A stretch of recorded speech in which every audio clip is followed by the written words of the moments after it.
गुरु के सुमिरन मात्र से नासत विघ्न अनंत। ताते सर्वारंभ में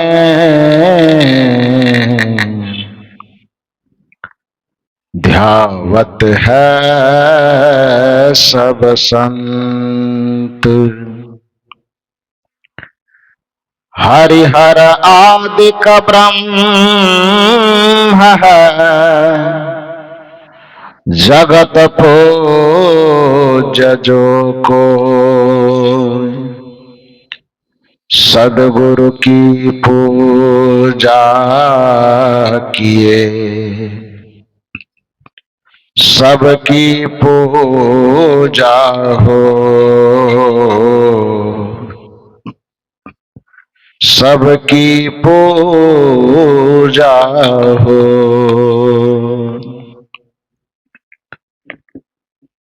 मेरे व्यवहारिक एवं पारमार्थिक जीवन के प्रबल प्रेरणा स्रोत परमाराध्य परम पूज्य सद्गुरुदेव जी छत्तीसगढ़ के पावन धरा पर स्थित धमतरी जिला के अंतर्गत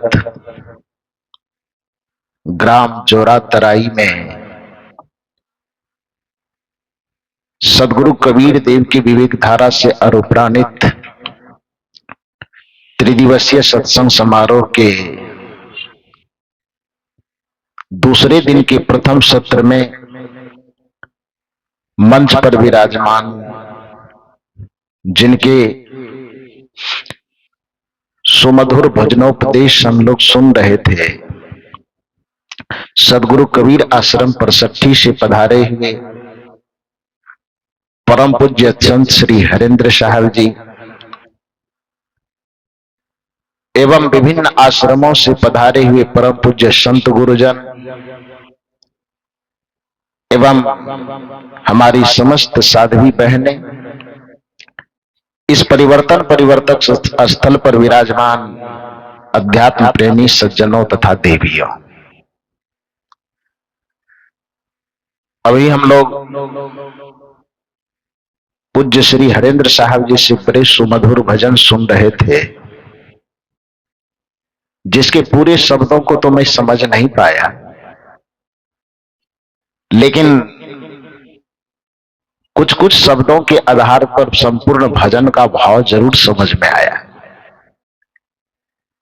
जिसका सारांश मैं कह सकता हूं कि भजन का भाव यह था कि इस जिंदगी का कोई ठिकाना नहीं है, इसलिए जब तक आपके पास अवसर है तब तक कुछ धर्म और कर्म कर लीजिए, उसी धर्म और कर्म की कमाई आपके साथ जाएगी। भाव यही था ना? तब तो मैं ठीक ठाक समझाऊं। इस दुनिया में हर चीज की गारंटी दी जा सकती है, लेकिन जिंदगी की कोई गारंटी नहीं दी जा सकती। सद्गुरु कबीर साहब ने इसी से संदर्भित एक साखी हम लोगों के बीच कहने की कृपा किए है कि सुमिरन कर ले राम का, काल कहे कर केस, क्या जाने कित मारी हो, क्या घर क्या परदेश। साहब कहते हैं कि जब तक तुम्हारे पास जीवन है, राम तत्व का सुमिरन कर ले। सुमिरन शब्द स्मरण शब्द से बना हुआ है। सुमिरन में ही सारा जीवन खप जाए ऐसा भी नहीं है। सद्गुरु कबीर साहब जीवन के मर्म को अच्छी तरह से जानते थे, साथ साथ यह भी जानते थे कि हमारा और आपका जीवन मूलतः दो चीजों का समन्वय है, दो सत्ताओं का समन्वय है, एक जड़ सत्ता और दूसरा चेतन सत्ता। उस जड़ और चेतन की सत्ता को प्रकारांतर से विभिन्न शास्त्रों में अलग अलग नाम दिया गया है। गीता में उसी सत्ता को क्षेत्र और क्षेत्रज्ञ की सत्ता कहा गया है। जड़ और चेतन वैशेषिक दर्शन में कहा गया है। सांख्य दर्शन में उसी को प्रकृति और पुरुष कहा गया है। कबीर साहब की भाषा में उसी को काया और हंस की सत्ता कहा गया है। तो ये जड़ चेतनात्मक संयोग जो हमारा जीवन है, जब तक इन दोनों का संयोग रहता है तब तक जीवन है। जिस दिन इसका वियोग हो जाता है वह मृत्यु की अवस्था में परिणत हो जाती है। लेकिन जन्म और मृत्यु के बीच का जो समय है, चाहे वह समय 50 साल का हो, 100 साल का हो या उससे भी ज्यादा हो, उससे मतलब नहीं है। जन्म और मृत्यु के बीच का जो समय है, जिसको हम लोग प्रकारांतर से जिंदगी कहते हैं, जीवन कहते हैं, वही हमारे आपके लिए अवसर है। कुछ लोग उस जीवन के क्षण को अनंत मान करके निश्चिंत हो जाता है और उसे ऐसे लगता है कि सब कुछ संसार में होगा, मरता है, हम मरेंगे नहीं, दूसरा कोई मरेगा। ये संसार दूसरे के लिए छूटेगा, हमसे नहीं छूटेगा। ये मकान दूसरे का छूट रहा है, हमारा नहीं छूटेगा। और ये जो निश्चिंतता है, यही हमारी अकर्मण्यता का, हमारे आलस्य का या हमारे पापपूर्ण कृत्य को जन्म देने का यही कारण है कि जो मनुष्य इस संसार में जितना ही मृत्यु के प्रति लापरवाह होगा, वह मनुष्य उतना ही अकर्मण्य होगा, उतना ही पापी होगा, उतना ही अत्याचारी होगा। यही कारण है कि आप जानते, शास्त्रीय परंपराओं की कथा कहानियों को यदि आप जानते हैं तो जितने भी दुष्ट आत्माओं का, जिसे हम लोग राक्षस कह करके पुकारते हैं, आपने देखा होगा, ग्रंथ तो ज्यादा नहीं पढ़े होंगे आप, लेकिन टीवी सीरियल वगैरह में देखे होंगे, तो उसमें आपने देखा होगा कि बहुत सारे राक्षस लोग जब तपस्या करते हैं, तपस्या करते करते करते करते जब कोई भगवान उनके सामने प्रकट हुआ तो कहे वरदान मांगो। क्या वरदान मांगते हो? तो और वरदान कुछ बाद में मांगे। पहला वरदान वो ये मांगता है, कोई भी किसी भी काल का हो, सतयुग वाला राक्षस हो कि द्वापर वाला हो कि कलयुग वाला, किसी भी युग वाला राक्षस हो, यदि वह तपस्या करे और देवता प्रकट होकर के सामने आवे तो कोई भी वरदान वो बाद में मांगेंगे। पहला वरदान जो मांगते थे कि न मैं जल में मरूं, न थल में मरूं, न दिन में मरूं, न रात में मरूं, न घर में मरूं, न बाहर में मरूं, न आकाश में मरूं, न पाताल में मरूं। मांगते थे कि नहीं मांगते थे? न अस्त्र से मरूं, न शस्त्र से मरूं, न आदमी से मरूं, न पशु से मरूं। मतलब चारों तरफ से अपनी सिक्योरिटी तय कर लेना चाहते थे कि किसी भी भांति मैं न मरूं। ये तय करवाते थे कि नहीं? तो भगवान जी कहते थे जाओ तथास्तु। जब यह वरदान पा जाते थे कि आप किसी भी भांति नहीं मरेंगे, तब उस तपस्या करने वाले जो राक्षस थे उसका अत्याचार कम होता था कि अत्याचार और बढ़ जाता था? बढ़ जाता था ना। इसका मतलब क्या हुआ? इसका मतलब यह हुआ कि जो व्यक्ति मृत्यु से जितना निश्चिंत होगा, जो व्यक्ति अपने आप को मृत्यु से पार पाएगा, वह आदमी धार्मिक कम होगा, वह आदमी अत्याचारी ज्यादा हो जाएगा। उसको लगेगा कि संसार का असली विजेता में, यहां तक कि दूसरे को सताने की बात तो छोड़िए, जो वरदान देता था उसके ही सताना शुरू कर देते।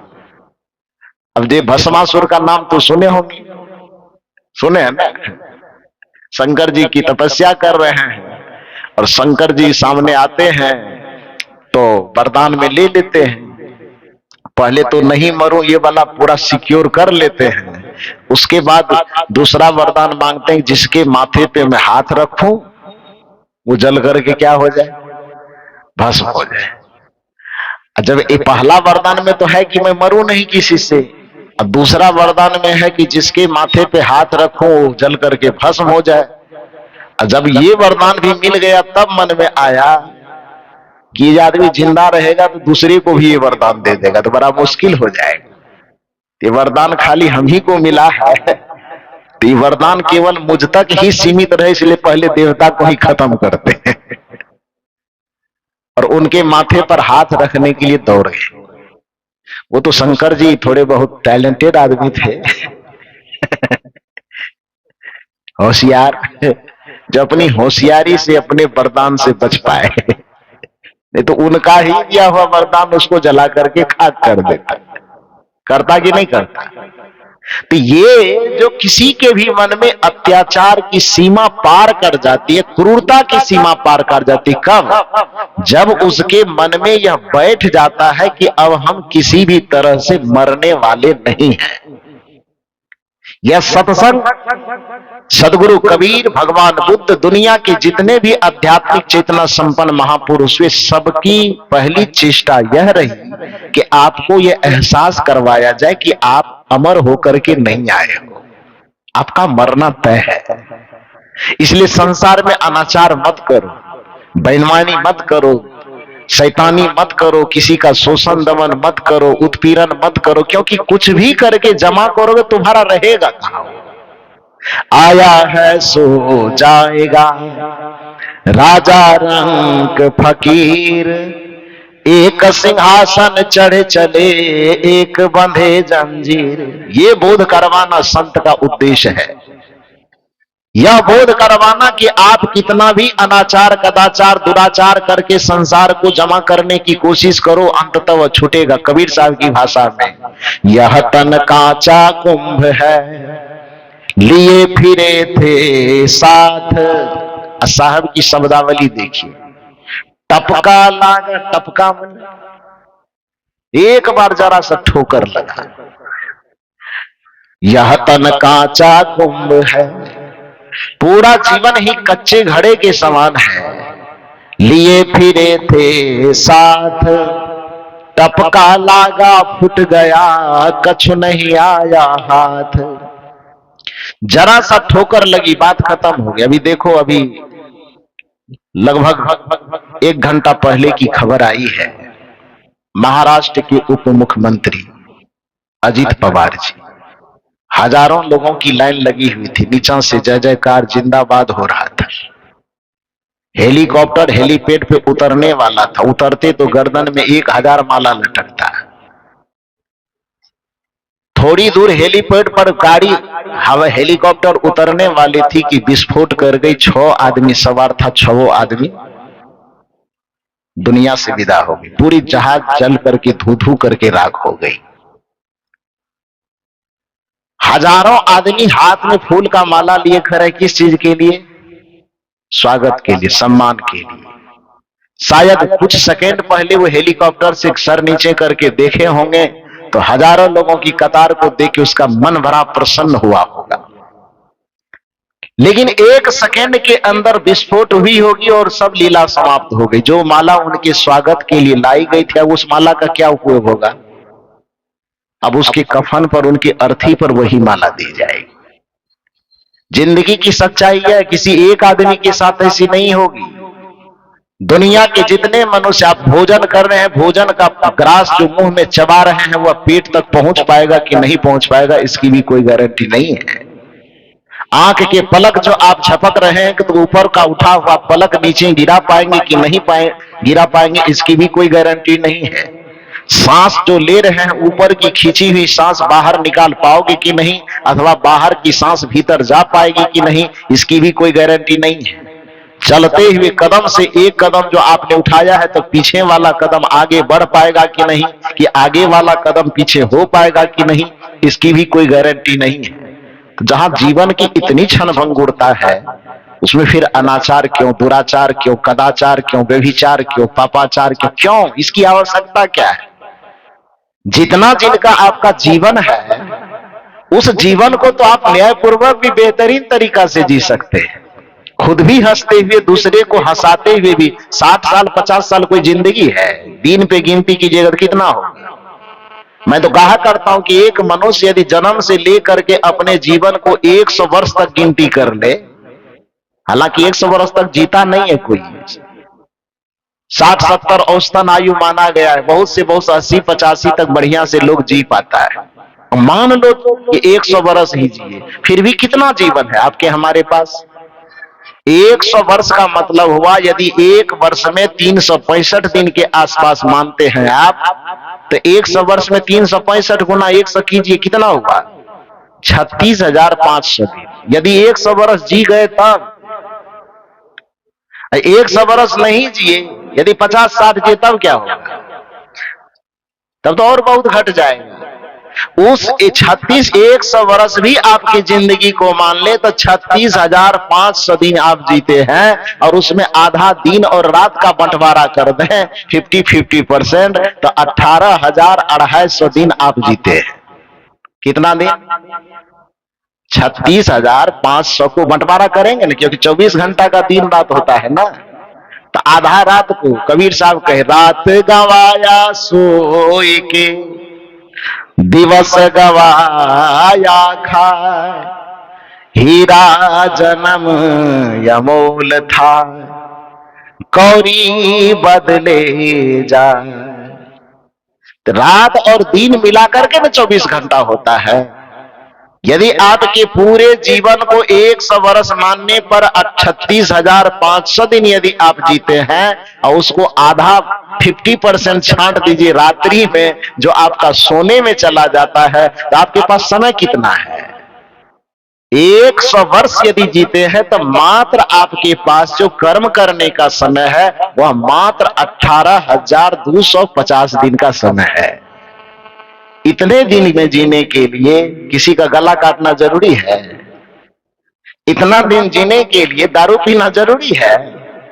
इतना दिन जीने के लिए मुर्गा मछली का गला काटना जरूरी है? आपके शरीर में उतना पावर नहीं है। मां के दूध में ही इतना पावर आप लेकर के आए हैं कि अलग से मुर्गी का घुट्टी चबाने की जरूरत नहीं है। मां के दूध के साथ ही आपने शरीर में इतनी शक्ति अर्जित कर ली है। बाकी के फल फूल मेवा मिष्ठान आप खाते हैं कि किसी प्राणी को सताने की, किसी प्राणी के गले काटने की, किसी प्राणी के दर्द और तरफ के साथ आपको अपना जीवन गुजारने की कोई आवश्यकता नहीं है। इसलिए जो व्यक्ति मृत्यु को सबसे कम से कम समझना शुरू कर देगा, इस भाव को समझना शुरू कर देगा कि जो हमारे पास जीवन है उस जीवन का कोई ठिकाना नहीं, इस बात का एहसास जिस दिन आपके मन मस्तिष्क में बैठ गया, उसी दिन आपसे पापाचार, दुराचार, अनाचार होना अनायास ही बंद हो जाएगा। धर्म की शुरुआत उसी जगह से होती है जिस जगह पर आपको मृत्यु का बोध होता है। इसलिए कहा जाता है, हमारे संत गुरुजन कहानी कहा करते हैं। वो कहानी सच हो झूठ हो मुझे नहीं पता, लेकिन उस कहानी का संदेश बहुत अच्छा है। वो कहानी क्या है? सदगुरु कबीर साहब के संबंध में कही जाती है कि एक राजा थे जो मुगल शासक थे। कबीर साहब के जमाने में तो मुगल का शासन था। तो उस समय में देखा कि भाई साधु संत महात्मा फकीर बहुत ज्यादा होता है। गुप्तचरों के द्वारा सूचना दी गई होगी कि महात्मा लोग बैठे बैठे खाते हैं, लोगों को भड़काते रहते हैं, धर्म सत्संग में लगाते रहता है। कोई सेना में नहीं आना चाहता, कोई हिंसा नहीं करना चाहता, कोई तलवार नहीं उठाना चाहता। महात्मा लोगों की बातों को सुन सुन करके तो राजा के पास अपनी आंख तो कम होती है, कान ज्यादा होता है। क्योंकि कोई देखेगा तो एक सीमा तक ही देख सकता है, लेकिन सुनने के लिए तो दूर की बात भी लोग सुन सकता है। अभी मैं बताया कि महाराष्ट्र में फलाना घटना घट गई, मैं आंख से तो देखा नहीं लेकिन कान से तो सुन गया। तो आंख का जो दायरा होता है वो सीमित होता है, लेकिन कान का जो दायरा होता है वो बड़ा होता है। तो राजाओं की दृष्टि सीमित होती है लेकिन उसका कान बहुत बड़ा होता है, इसलिए राजा को कान का कच्चा कहा जाता है, पदाधिकारी को। तो गुप्तचरों के माध्यम से सुने कि अपने राज्य में बहुत सारे महात्मा हैं जो केवल खाते हैं और आम जनता के बीच में बैठ करके जीवन क्षण भंगुर है, पाप मत करो, हत्या मत करो, ये मत करो, किसी को सताओ मत, ये सारी बात सुना सुना करके लोगों को इतना शांत और शिथिल करते जा रहे हैं कि लोग सेना में नहीं आना चाहते, तलवार नहीं उठाना चाहते। तो यह बात सुन करके राजा को गुस्सा आया और उसने राज्य में घोषणा करवाई कि जितना महात्मा है, फकीर है, सबको जमा करो राज्य में। सबसे पूछा जाएगा कि आप साधु क्यों बने हैं। जिसके प्रश्न से संतुष्टि होगी उनको तो आदर दिया जाए, लेकिन जिनके उत्तर से मन संतुष्ट नहीं होगा उसको पकड़ करके जेल में बंद कर दिया जाए। यह घोषणा हुई। अब राजा की घोषणा है तो स्वाभाविक है कि सभी साधु फकीरों को जमा किया गया। राजा एक एक से सबसे पूछते थे कि आप साधु क्यों बने। तो कोई कहे भजन करने के लिए। राजा उनसे संतुष्ट न हो, कहे इसको जेल में बंद करो। साधु क्यों बने तो कोई और कारण बताते गए। किसी के प्रश्न से उत्तर से राजा संतुष्ट नहीं हुए और अधिकांश लोगों को जेल में बंद करवा दिया गया। यह खबर धीरे धीरे सदगुरु कबीर तक पहुंची। हालांकि सदगुरु कबीर इन सब चीजों में पड़ना नहीं चाहते थे, लेकिन देखा कि एक साधु के ऊपर में, साधु मर्यादा के ऊपर में प्रश्न चिन्ह खड़ा हो रहा है कि साधु बन तो सब गए हैं, लेकिन साधु बने क्यों है इसका तक भी उत्तर कोई नहीं दे पा रहे हैं। जैसा कि हम सबों के लिए मनुष्य है तो हम, लेकिन हम मनुष्य क्यों है ये पता नहीं। जीवन हमें मिला है, लेकिन जीवन क्यों मिला है ये हमें पता नहीं है। बस जिंदगी मिली है, सांस लिए जा रहे हैं, जिंदगी जिए जा रहे हैं, कमा रहे हैं, खा रहे हैं, बस फिर एक समय ऐसा आएगा आंख बंद होगी, दुनिया से चले जाएंगे। क्यों जन्म लिए, आए हो तुम कहां से और जा रहे कहां, यह भी विचार नहीं करते। साहब कहते जिसके अंदर यह वैचारिक चेतना जग जाती है, आए हो तुम कहां से और जा रहे कहां, इन प्रश्नों के समाधान के लिए जिसकी यात्रा शुरू हो जाती है, कबीर साहब कहते समझ लो कि उसका जीवन पाना सार्थक हो गया।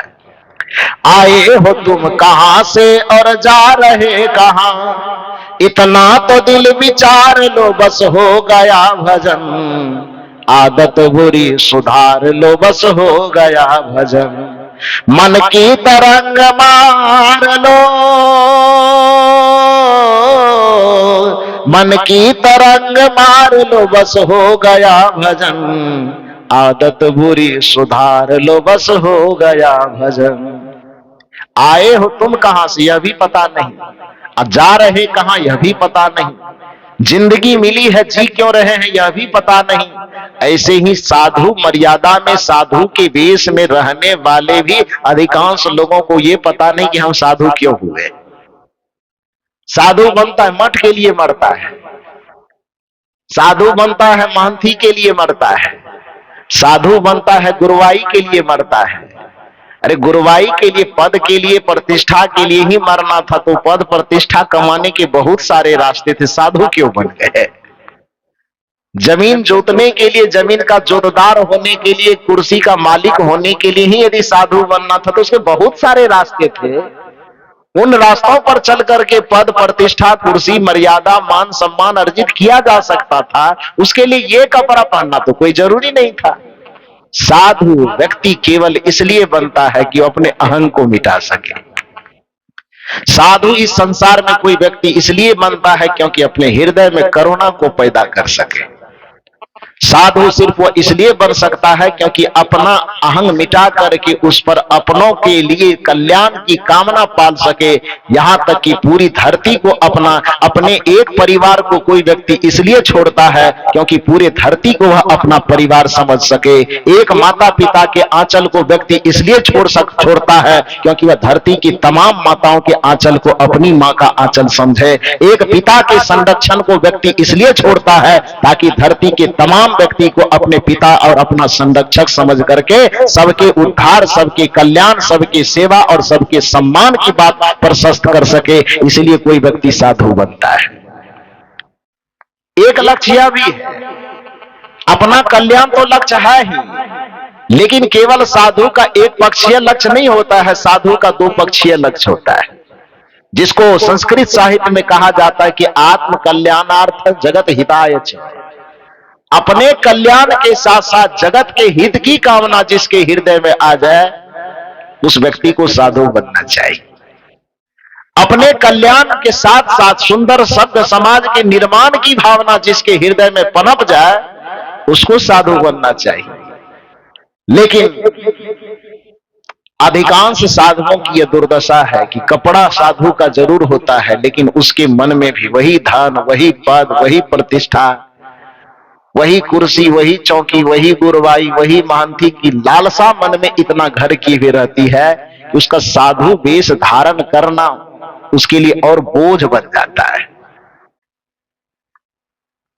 सदगुरु कबीर साहब ने ऐसे ही साधु वेशधारियों के लिए कहा होगा कि साधु ऐसा, ये साधु होना चाहिए लेकिन पक्का हो के खेल। यदि मन में कच्चापना है, भीतर में विरक्ति का भाव जागृत नहीं हुआ, वैराग्य की अग्नि जली नहीं है, संसार के प्रति अभी भी चिपकाव है, वही संसार के मान प्रतिष्ठा बड़ाई में मन ललचा रहा है, तो कबीर साहब कहते हैं अभी तो कच्चा है, साधु होने के लायक परिपक्वता नहीं आई। साधु होना चाहिए, बड़ा वंदनीय पद है, ऐसा वंदनीय पद कि ये कपड़ा भी किसी के शरीर पर चढ़ जाता है। तो रामचरितमानस में कहा गया है, छापा तिलक जब दिया स्वरूपा, गुरु महिमा में है अपना कबीर पंथ की परंपरा।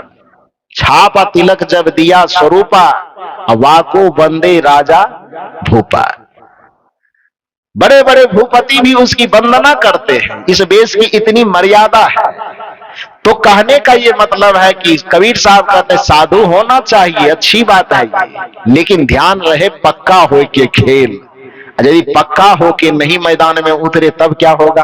तो साहब उदाहरण देते, कच्चा सरसों पेड़ की खड़ी भया ना तेल। यदि कच्चा को पेड़ना चाहोगे तो जैसे कच्चा सरसों को पेड़ने पर न खड़ी निकलती है न उससे तेल निकलता, व्यर्थ का वो बर्बाद हो जाता है। उसी तरह से जो बाहर से केवल साधु बनेंगे, अंदर से साधुता जागृत नहीं हुई है, अंदर से विरक्ति का भाव जागृत नहीं हुआ है, न तो आत्म कल्याण के मार्ग को समझ पाए हैं, न जगत के हित के प्रति करुणा का भाव पैदा हो पाया है, तो साहब कहते हैं ऐसी दशा में न खड़ी हो पाओगे न तेल हो पाओगे। दुविधा में दो गई, या माया मिली ना राम, न माया मिलेगी न राम मिलेगा, न इधर के रहोगे न उधर के रहोगे। तो ऐसी भावना वाले ही बहुत सारे साधु जो जेल के अंदर बंद हो गए, तो कबीर साहब मन में सोचते हैं ये तो पूरी साधुता पर प्रश्न चिन्ह खड़ा हो जाए कि भैया कोई जवाब सही नहीं दे पाए, तभी तो सब अंदर चले गए। तो इस भावना से कबीर साहब अपना लिए चूटा कमंडल और एकदम मस्ती में गाते हैं, मन लागो मेरो यार फकीरी में। मस्त मौला कबीर साहब तो थे ही, मन मस्त हुआ तब क्यों बोले, हंसा पाया मान सरोवर ताल तलैया क्यों डोले, हल्की थी तब चढ़ी तराजू बार बार वाको क्यों तोले, हीरा पाय गांठ गठियायो बार बार वाको क्यों खोले, तेरा साहब है घट भीतर बाहर नैना क्यों खोले, मन मस्त हुआ तब क्यों बोले। मस्तानी चाल तो थी ही, हमन है इश्क मस्ताना, हमन को होशियारी क्या, रहे आजाद या जग में हमें दुनिया से यारी क्या। ऐसे मस्त फक्काराना अंदाज में कबीर साहब हाथ में तमोड़ा लिए गाए जा रहे हैं, मन लागो मेरो यार फकीरी में, फकीरी में, फकीरी में, फकीरी में, फकीरी में, मन लागो मेरो यार फकीरी में। जो सुख पायो राम भजन में, जो सुख पायो राम भजन में, सो सुख नाही अमीरी में, मन लागो मेरो यार फकीरी में। एकदम मस्ती के साथ झूमते गाते राजा के दरबार में पहुंचे, और राजा के दरबार में पहुंचकर सूचना भेजवाए कि एक फकीर और आया है। सबको बंद कर दिए, लेकिन एक बाहर में भी बचा हुआ है। ये नहीं कहा कबीर साहब ने कि हम उत्तर देने आए, बल्कि कबीर साहब ने कहा कि सबको जेल में बंद कर दिया तो एक और बच गया, उनको भी जेल में भेजिए। जब सबको भेज ही दिए तो एक को बाहर क्यों रखे। तो आए राजा से उन्होंने नहीं कहा कि मैं उत्तर देने आया, कहा मैं जेल जाने के लिए आया हूं, भेजो। राजा ने कहा नहीं, नियम यह है कि बिना प्रश्न उत्तर किए जब तक हारेंगे नहीं तब तक कैसे भेजा जाएगा। कबीर साहब ने कहा कि मेरे बिरादरी वाले को सबको वहां डाल दिए हो, तो हम बाहर में रह करके क्या करेंगे, मुझे भी भेजो। तो कहा नहीं, प्रश्न किया जाए। प्रश्नोत्तर हुआ। प्रश्नोत्तर में कबीर साहब से पूछा गया कि मैं सभी लोगों से जो पूछा हूं वही आपसे भी पूछ रहा हूं, आप साधु क्यों बने। सदगुरु कबीर साहब ने कहा कि लंबा चौड़ा उत्तर चाहिए कि थोड़ा सा है। लोगों ने, बादशाह ने कहा कि आप जो देना चाहे। कहा नहीं नहीं नहीं, नहीं मैं जो देता नहीं हूं, लोगों की जो उम्मीद होती बस उसी के अनुरूप देता हूं। बैठ करके कुछ मैं लिखता नहीं हूं, मेरी शैली है कहत कबीर सुनो भाई साधु, तो सुनने वाला जितना मैं सुनना चाहे उतने में सुनाता हूं, ज्यादा नहीं सुनाता। छोटा वाला चाहिए पॉइंट की बड़ा वाला। राजा ने कहा कि थक गया हूं सबसे सवाल जवाब करते, बड़ा वाला पॉइंट मत बताइए, छोटे में उत्तर दे दीजिए। सदगुरु कबीर साहब ने कहा छोटे में तुम्हारा उत्तर है, मैं साधु इसलिए बना हूं क्योंकि मैं मृत्यु को अनुभव कर चुका हूं। क्या कहा? साधु में इसलिए, उत्तर लंबा चौड़ा भी हो सकता है, लेकिन पहले पूछ लिया कि लंबा वाला उत्तर चाहिए कि छोटा वाला, तो छोटा वाला का। छोटा वाला उत्तर इतना ही है कि मैं साधु इसलिए बना हूं क्योंकि मैं मृत्यु का अनुभव कर चुका हूं। राजा ने कहा ये कौन सा उत्तर हुआ, इसके लिए जेल जाना होगा। कबीर साहब ने वही कहा कि जाका घर है गैल में सो कस सोबे निश्चिंत। जिसका घर गैल में है वह निश्चिंत हो के कैसे सो सकता। उसी प्रकार से जो मृत्यु के आगोश में जी रहा हो, भले उसको निश्चिंतता कहां हो सकती। मैं सचमुच में उत्तर मेरा यही होगा कि मैं मृत्यु का अनुभव कर चुका हूं, इसलिए मैं साधु बना हूं। उन्होंने कहा साहब आपको जेल में बंद होना पड़ेगा। कबीर साहब ने कहा ये तो पहले ही मैं कहा था कि मुझे जेल के अंदर डाल दो, बल्कि इससे भी बड़ी सजा हो सकती तो सीधे फांसी का आदेश दे दो। लेकिन मेरी एक बात सुनो, मेरी उत्तर से तुम संतुष्ट क्यों नहीं हो, ये कारण भी बता दो। बादशाह ने कहा कि इस उत्तर से संतुष्ट मैं इसलिए नहीं हूं क्योंकि दुनिया के कौन व्यक्ति ऐसा है जो नहीं जानता है कि मुझे मरना है। कबीर साहब ने कहा जानना एक अलग बात है, लेकिन अनुभव करना एक अलग बात है। जानकारी दूसरों से सुन करके भी जानी जा सकती है, लेकिन अनुभव दूसरों के मार्फत से नहीं हो सकती। अनुभव जब भी होगा तो अनुभव का अर्थ ही होता है अनुजोर्भव, जो प्रयोग के उपरांत ज्ञान प्राप्त हो उसको अनुभव ज्ञान कहते हैं। तो जानना और सुनना तो बहुतों ने आज तक जाना सुना होगा कि मृत्यु होती है, लेकिन मृत्यु का अनुभव जो करता है वाकई में उसकी चेतना में परिवर्तन आता है। मैं केवल सुन करके नहीं जाना हूं, मैं अपने आत्मा के तल पर इस चीज का अनुभव किया हूं कि मृत्यु होती है, इसलिए मैं साधु हुआ। तो इस जगह पर बादशाह ठहर गए, उनको बात समझ में नहीं आया। उन्होंने कहा कि साहब आप इसको प्रैक्टिकल में भी कुछ समझा सकते हैं क्या, थ्योरी में मैं नहीं समझ पा रहा। कबीर साहब ने कहा मैं प्रैक्टिकल में समझा सकता हूं, लेकिन आपको मेरा साथ देना होगा थोड़ा सा। राजा ने कहा साथ दूंगा, नहीं तो आपके प्रति भी अन्याय हो जाएगा और हो सकता है कि जाने अनजाने में हजारों साधुओं के साथ अन्याय हो रहा। कबीर साहब ने कहा कि आप साथ देने को तैयार हैं तो मैं प्रयोग में थोड़ा सा समझा दूंगा। ठीक है मैं साथ दूंगा, क्या करना होगा। कबीर साहब ने राजा के कान में कहा कि अभी जो मंत्री आ रहा है आपका बड़ा हितैषी मित्र आदमी, उसको जानकारी मत दीजिए, ये बात हम दोनों में ही गुप्त रहने दीजिए।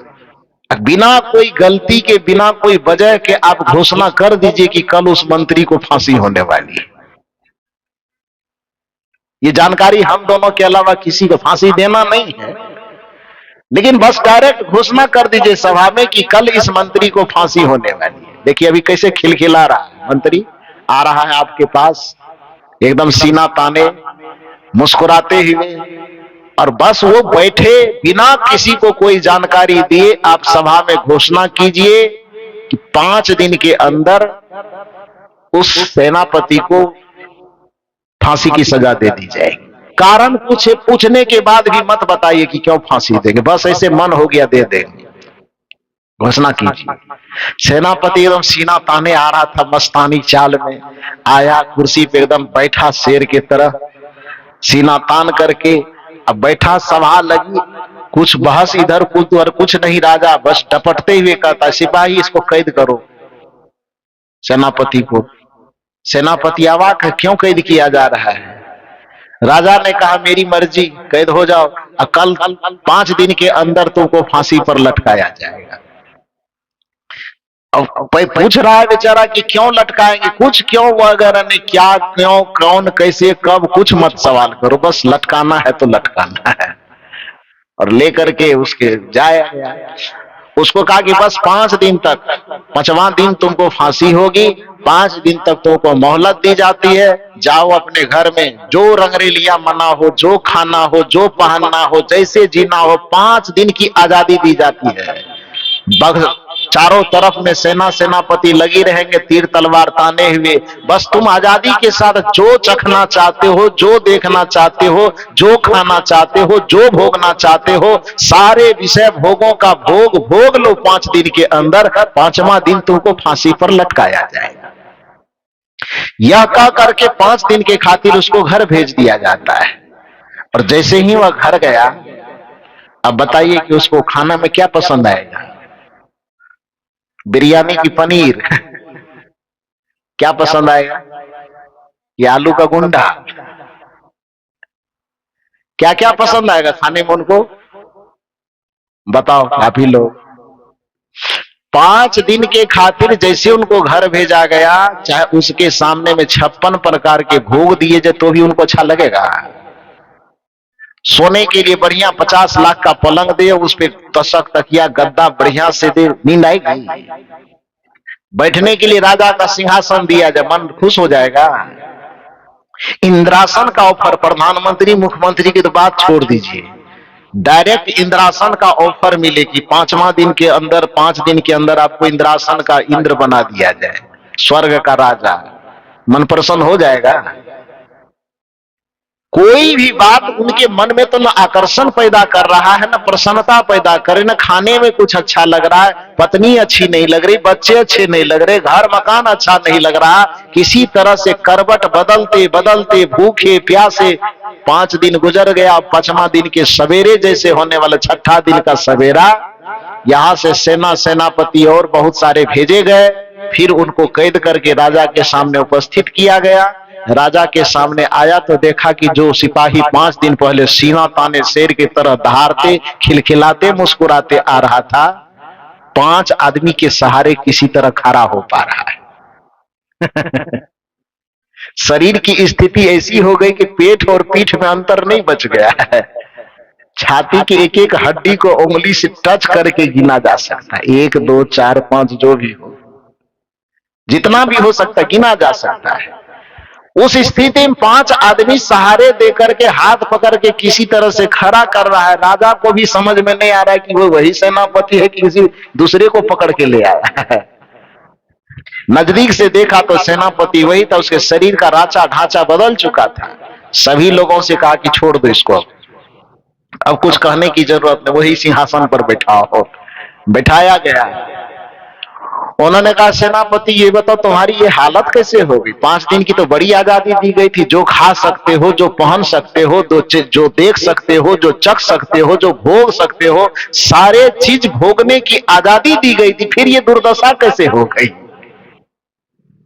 सेनापति कहते, महाराज क्या रुलाइएगा, आपसे बड़ी गहरी दोस्ती थी, जीवन के अंतिम क्षण में ऐसा सवाल करके मत रुलाइए। मरना मारना है अब तो मारिए कीजिएगा, फांसी पर लटकाइएगा ही, लटका दीजिए, सब सवाल जवाब मत कीजिए। कहा नहीं, लटकाने से पहले सवाल जवाब करूंगा कि तूने 5 दिन के अंदर क्या क्या खाया वो बताओ, क्या पहना वो बताओ, कौन सा सिनेमा देखा ये भी बताओ, कितना बार अंडा का प्लेट आया तुम्हारे सामने, मुर्गी मछली जो भी भोग्य पदार्थ खाते पीते थे, दारू शराब कितना बार पिया, वेश्यावृत्ति नाच तमाशा कितना देखा, कुछ भी तो बताओ, अनुभव शेयर करो।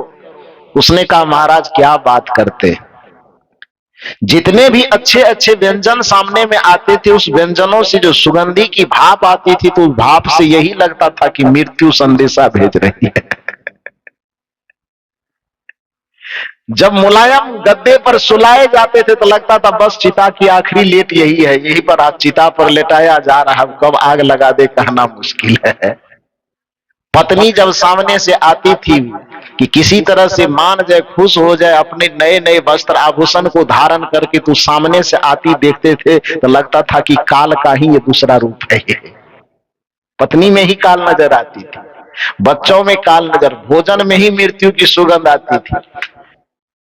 कबीर साहब ने कहा कि अब इसको फांसी मत दीजिए, वो तो पहले से हम दोनों में तय था कि फांसी देना नहीं है।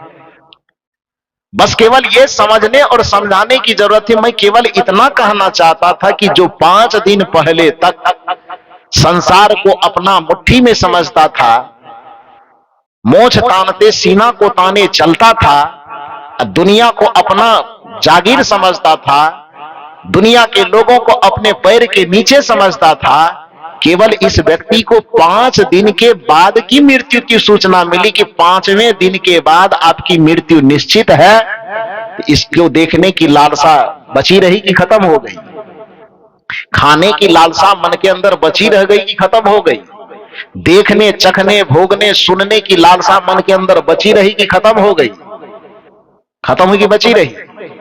तो जब इस आदमी को यह एहसास करवाया गया कि 5 दिन के बाद तुमको फांसी पर लटका करके मृत्यु के मुंह में भेजा जाएगा, तब इस आदमी का सारा देखना, चखना, सुनना, खाना, भोगना सबके प्रति विकर्षण हो गया और इसका शरीर सूख करके, गल करके हड्डी में परिणत हो गया। लेकिन जिस महात्मा को ये अनुभव है, सुमिरन कर ले राम का काल गहे करकेश, क्या जाने कित मारी हो, क्या घर क्या परदेश, तो इसको तो 5 दिन के बाद मरने की सूचना मिली थी, लेकिन हम तो जानते हैं कि अब मरेंगे कि तब मरेंगे, इसकी अनुभूति हमें हो चुकी है। तो फिर संसार के राग रंगों से हमें आकर्षण कैसे होगा? इसलिए हमने विरक्ति मार्ग को धारण किया है। इसी वजह से हम साधु बने। राजा ने कहा मैं आपके उत्तर से संतुष्ट हुआ, आपको जेल नहीं भेजूंगा। कहे ये कौन सा प्राइज हुआ? जेल नहीं भेजेंगे तो ठीक है, वो तो पहले भी हम नहीं जानते, लेकिन यदि मेरे उत्तर से प्रसन्न हुए तो इसके बदले में मुझे एक चीज चाहिए। राजा ने कहा एक चीज के बदले 5 चीज मांग लीजिए। कबीर साहब ने कहा मुझे 5 मांगने की जरूरत नहीं है, बस मुझे एक ही चीज चाहिए। कहा वो क्या चाहिए? कबीर साहब ने कहा हमारे जितने साधुओं को आपने कारागार में बंद किया है, उस सबको छोड़ दीजिए, हमको यही चाहिए, अपने लिए कुछ नहीं चाहिए। कबीर साहब अपने लिए कभी किसी से कुछ चाहे भी नहीं, कुछ मांगे भी नहीं। जब भी रोए तो अपने लिए नहीं रोए, मैं रोवो इस जगत को, मोको रोवे न कोई, मोको रोवे सोई जना जो शब्द विवेकी हो। एक आदमी होता है जो अपने लिए रोता है, एक आदमी होता है जो अपनों के लिए रोता है। जो अपने लिए रोता है वह संसारी होता है, और जो अपनों के लिए रोता है, और वो उसके अपनों का भी दायरा 2, 4, 5 लोगों में न हो, जिसके अपनों का दायरा पूरा संसार हो, और पूरे संसार को अपना बना करके जो अपनों की चिंता में रोता है, उसी को महात्मा कहा जाता है, उसी को भगवान, उसी को परमात्मा कहा जाता है। गांधी जी को महात्मा क्यों कहा जाता था? कोई जाकर के हिमालय में तपस्या कर रहे थे क्या? हिमालय में तपस्या करने के कारण गांधी जी को महात्मा नहीं कहा गया, बल्कि उनके महात्मा कहलाने के पीछे उनके हृदय की विशालता और करुणा थी कि अपने कपड़े इसलिए नहीं पहन रहे थे, पहनने की क्षमता थी। इतने संपन्न तो जरूर होंगे, तभी तो जाकर के वो अफ्रीका पढ़ने के लिए गए थे, इंग्लैंड पढ़ने के लिए गए थे, विदेश पढ़ने के लिए गए थे। नहीं तो साधारण आदमी आज के जमाने में भी कॉलेज स्कूल में पढ़ने की फीस नहीं हो पाती है, तो विदेशों में जाकर के पढ़ते थे, तो पैसा वाले होंगे तब ना पढ़ते थे। जो विदेशों में जाकर के पढ़ाई कर सकते हैं, उसको पहनने के लिए कपड़ा नहीं होगा क्या? होगा ना, फिर भी नहीं पहनते थे। किस कारण से? क्योंकि हमारे देश की जो आम जनता है उसके शरीर पर वस्त्र बढ़िया ढंग से नहीं, तो जब तक हमारे पूरे देशवासी का तन कपड़ों से न ढक जाए, तब तक मैं भी पूरे तन को ढकने का अधिकारी नहीं हूं। यही करुणा गांधी जी को दुनिया का महात्मा बना दिया, वो महात्मा बन गए। दुनिया के लोगों को बाबा कहलाने के लिए घर द्वार परिवार संसार सब छोड़ना पड़ता। अंबेडकर साहब को बाबा कहलाने के लिए क्या बदलना पड़ा? शर्ट फुल पैंट भी नहीं खोले और बढ़िया से टाई कोट पहन के चश्मा लगा के फिर भी दुनिया के बाबा बन गए। क्यों बन गए भाई? इसलिए बन गए क्योंकि कपड़ा चाहे उनका जो रहा हो, लेकिन अपनी पीड़ा सह करके भी, अपना दर्द सह करके भी आने वाली मानवता का उद्धार कैसे हो सकता है, आने वाले समाज में समानता की स्थापना कैसे हो सकती है, आने वाले समाज को कभी किसी की गुलामी न करने पड़े, आने वाले समाज में कभी किसी को नीचा कह करके नीचा न दिखाया जाए, ऐसी कानून व्यवस्था ला करके उन्होंने संपूर्ण मानवता का कल्याण किया। इसलिए शर्ट फुल पैंट पहनने के बावजूद भी उसको बाबा साहब की उपाधि मिल गई। तो हृदय की करुणा, हृदय की विशालता, हृदय की उदारता, हृदय का प्रेम, हृदय का दया, हृदय का क्षमा आपका इतना विशाल हो कि आपके अपनों का दायरा हम दो और हमारे दो तक सीमित न रहे, बल्कि आपके अपनों का दायरा यदि संसार तक विस्तृत हो जाए, और वैसे अपनों के लिए जब आपके आंख से आंसू टपकता है तो समझ लीजिए कि वह भी महात्मा होने का एक हिस्सा है। तो अपना कल्याण, साथ साथ सुंदर सभ्य समाज का निर्माण।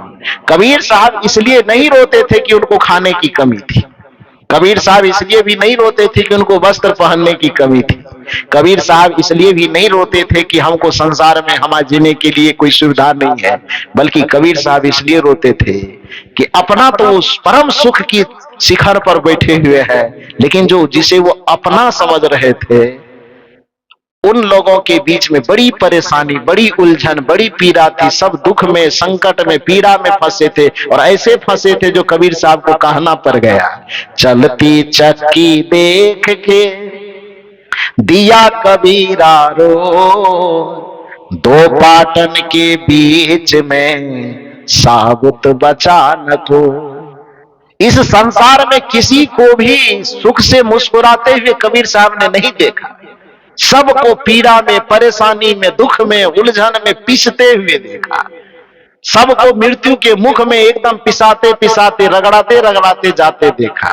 किसी को भी इस संसार से मुस्कुराते हुए जाते न देख करके कबीर साहब को बड़ी पीड़ा होती थी। तो कहने का ये अभिप्राय है कि कबीर साहब अपने लिए कभी रोए नहीं, इसलिए राजा से उन्होंने कहा कि मुझे अपने लिए कुछ नहीं चाहिए, बस तुमसे चाहत है मुझे, मेरे पुत्र से यदि संतुष्ट हो तो बस एक ही चीज कर दो कि मेरे साधु समाज को तूने कारागार में बंद रखा है, उसको खोल दो, उसको आजाद करो। राजा उसके सामने, कबीर साहब के सामने नतमस्तक थे। उन्होंने कहा आपकी जो आज्ञा वो कर देते हैं, और तत्काल सबको जेल से रिहा किया गया। और कबीर साहब भी संतुष्ट हुए, और कबीर साहब की जय जयकार करते हुए सभी संत उनके पीछे पीछे चल पड़े। सभी संतों ने, इसीलिए तो कबीर साहब को संतों का सम्राट सिद्ध किया। ये सदगुरु कबीर साहब संत के सम्राट है। क्यों? क्योंकि वो केवल अपने लिए नहीं सोचते, वो सबके लिए सोचते। उनके संबोधन में ही संतत्व का संबोधन था। कहत कबीर सुनो भाई साधु, उनके पूरे वाणी का टैग था। कबीर साहब के नाम से जितने भी पद मिलते हैं, चाहे वह उनका पद हो या उनके नाम से किसी और ने बना दिया हो, फिर भी उन पदों में चाहे कुछ भी वर्णन किया जा रहा हो, लेकिन अंत में जाते जाते जाते जाते क्या शब्द बन जाता है? कहत कबीर सुनो भाई साधु, या कहत कबीर सुनो भाई संतो। तो संत और साधु को संबोधित करके ही उनके अधिकांश पद कहे गए। हालांकि उनका साधु और संत केवल वेशधारी नहीं है।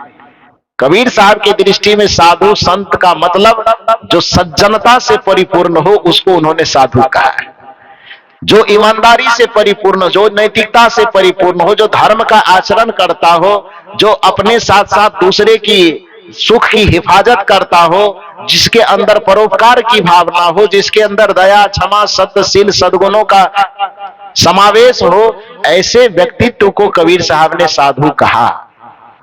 तो इस तरह से सदगुरु कबीर साहब यह कहते हैं कि जो मृत्यु की अनुभूति कर लेता है, उसका कदम अपने आप अनैतिकता के मार्ग में बढ़ने से रुक जाता है और नैतिकता के पथ में चलने लगता है। इसी संदर्भ में हमारा जो अभी यह मंच, जिस पे परम पूज्य श्री हरेंद्र साहब जी ने बड़ा सुंदर भजन गाया, पूरा भजन छत्तीसगढ़ी में था, इसलिए भजन के पूरे शब्द को तो मैं समझ नहीं पाया, लेकिन भावार्थ में समझा कि जिंदगी का कौन ठिकाना, जिंदगी का कोई ठिकाना नहीं है। इसलिए ए मेरे भाई, ए मेरे बंधु, जो भी अवसर मिला है आपको, कितना दिन का, यदि 100 वर्ष जी गए तो 18,250 दिन का, फिर रात भी मिला दीजिएगा तो 36,500 दिन का।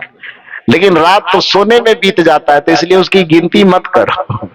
सोने वाले समय की क्या गिनती करना है, तो जगने वाले समय जो आपके पास समय है जिसमें आप कुछ काम धाम कर सकते हैं, वह समय मात्र, यदि 100 वर्ष जी गए तो ध्यान दीजिए, यदि 100 वर्ष जी गए तब आपको काम करने का जो समय है वो समय मात्र 18,250 दिन है।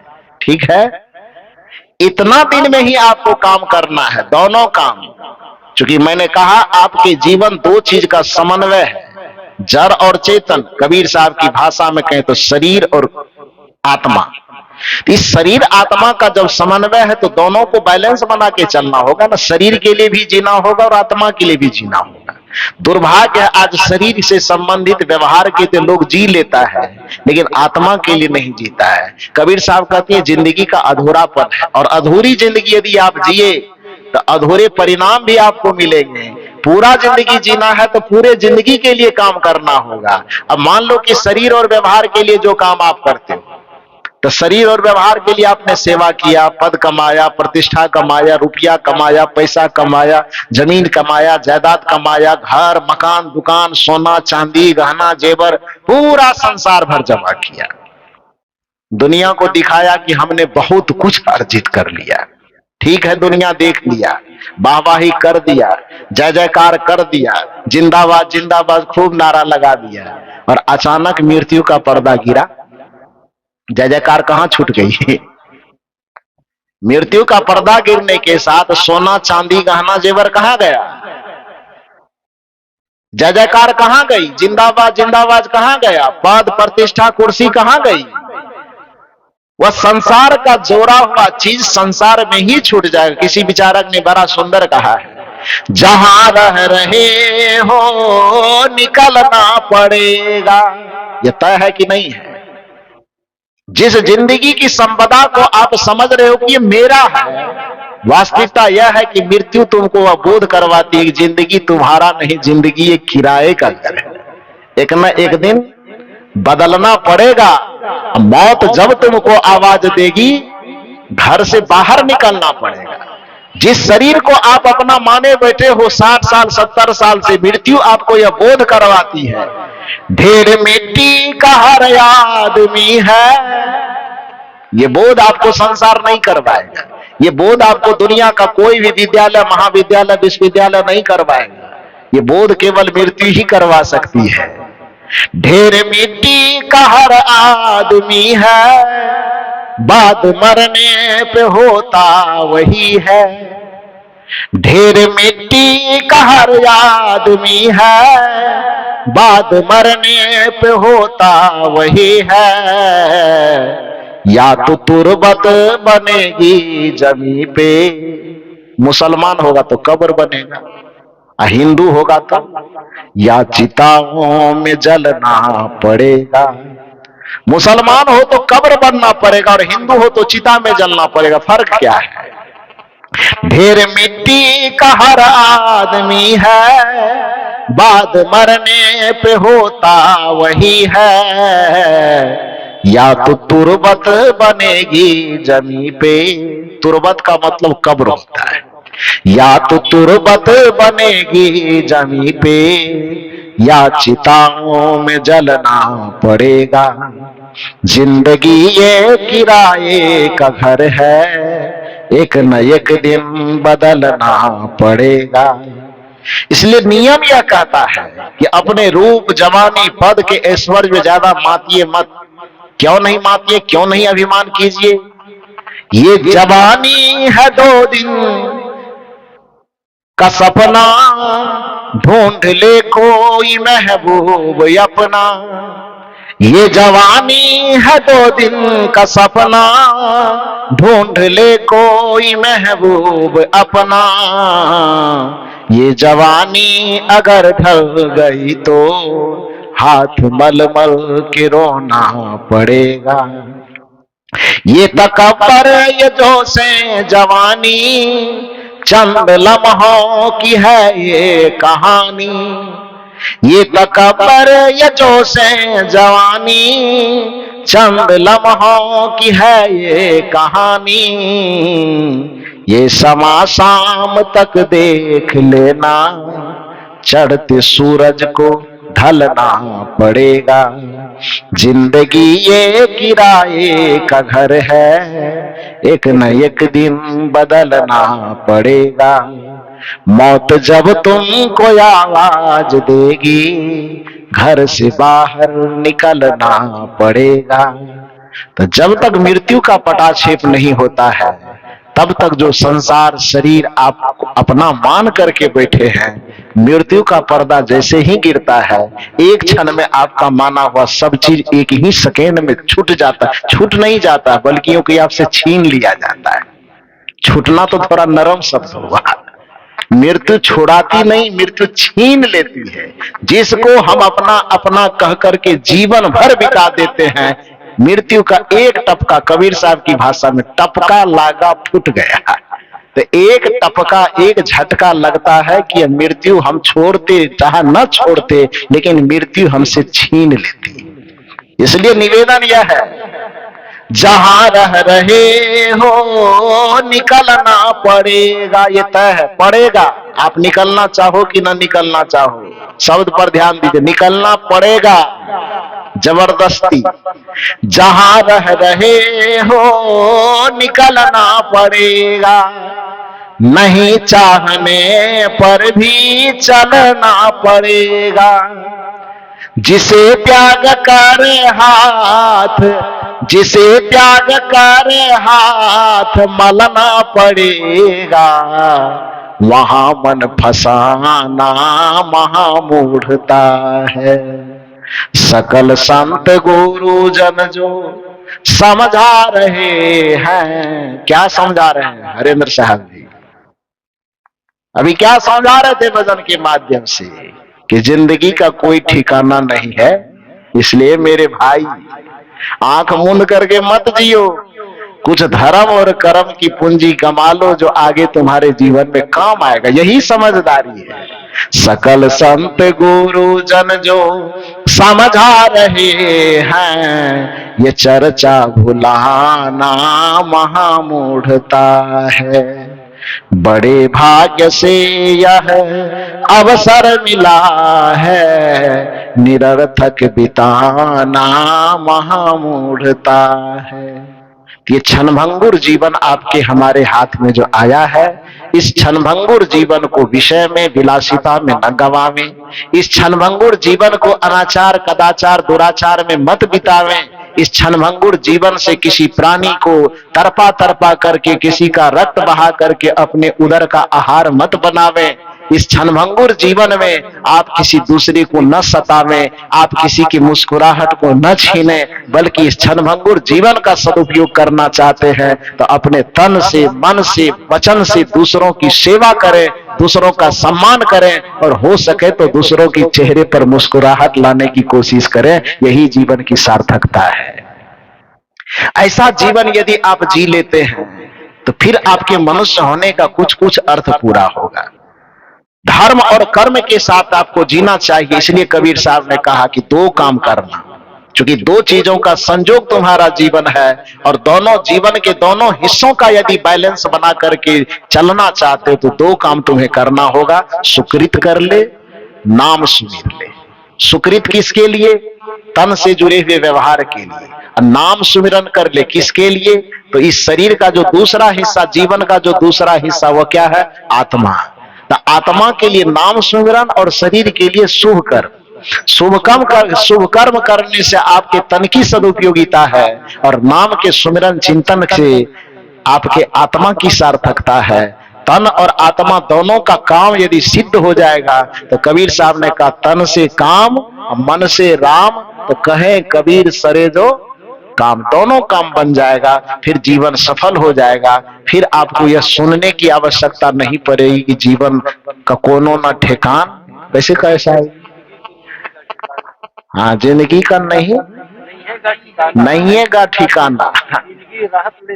हाँ, जिंदगी रहत ले संगी। अब आपसे छत्तीसगढ़ी सीखना होगा हमको। हाँ, हाँ। तो आप लोग जो भजन सुन रहे थे उनका भावार्थ यही था मूल रूप से कि जिंदगी हमारा क्षणभंगुर है, नश्वर है, इस जिंदगी का कोई ठिकाना नहीं है। इसलिए संगी, ए भाई, समझो और समझ करके अपने जिंदगी के मूल उद्देश्य को परख करके उसको जीने की चेष्टा करो, दूसरों की सेवा करो और दूसरे के चेहरे पर मुस्कुराहट लाओ, दूसरे के जीवन में अड़चन पैदा मत करो, दूसरे के जीवन में कांटा बन करके मत रहो। भला किसी का कर न सको तो बुरा किसी का मत करना। पुष्प नहीं बन सकते यदि तुम कांटे बनकर मत रहना। बन न सको भगवान यदि तुम कम से कम इंसान बनो। नहीं कभी शैतान बनो और नहीं कभी हैवान बनो। महल यदि तुम बना सको ना, झोपड़िया न जला देना। पुष्प नहीं बन सकते यदि तुम कांटे बनकर मत रहना। भला किसी का कर न सको तो बुरा किसी का मत करना। पुष्प नहीं बन सकते यदि तुम कांटे बन करके मत रहना। बस यही आपके जीवन की सफलता भी है और सार्थकता भी है।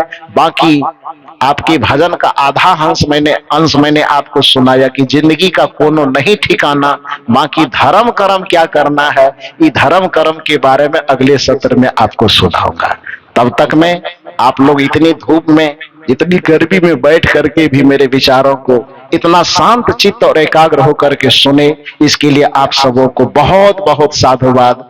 मंचासीन समस्त पूज्य संत गुरुजनों के चरणों में कोटि कोटि नमन एवं दर्शक दीर्घा में विराजमान सभी देव एवं देवियों के हृदय में स्थित परमात्मा को, उस रमैया राम को सादर प्रणाम करते हुए मैं अपनी वाणी को यहीं पर विराम देता हूँ। बोलिए श्री सद्गुरुदेव की। आप लोग भूखे हो गए पक्का। आपकी आवाज को आपके पड़ोसी भी नहीं सुने, नहीं पूछ लो एक बार, फिर गलती ना हो। बोलिए श्री सद्गुरुदेव की। ऋषि कवि सत्संग समारोह की इस पावन बेला में